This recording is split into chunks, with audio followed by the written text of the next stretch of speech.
დღეს 6 საათზე მოსწავლე ახალგაზრდობის სასახლეში გამომცემლობა დიოგენე ახალი წიგნის პრეზენტაციას გამართავს. საქართველოს ატლასი მოზარდთათვის ასე ქვია წიგნს, რომელიც საქართველოს ბუნებრივ და კულტურულ სიმდიდრეებს მოიცავს. ატლასი 10-დან 15 წლამდე მოზარდებისათვის შეიქმნა წიგნი წარმოადგენს ილუსტრირებულ ალბომს, რომელშიც უამრავი ფერადი ფოტო, ნახატი და რუკაა.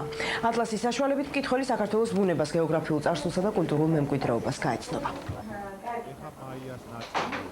წიგნი შედგება ორი ნაწილისაგან, ეს არის ბუნება და კულტურა.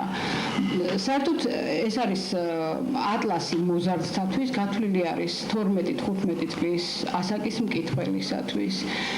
არის დასურათებული მრავალი ფოტოთი, რუკები ერთვის, ნახატები და ძალიან მრავალფეროვანია და ძალიან თვალისათვის და გონებისათვის მიმზიდველი. ვინ იწყებს დილას ბანკო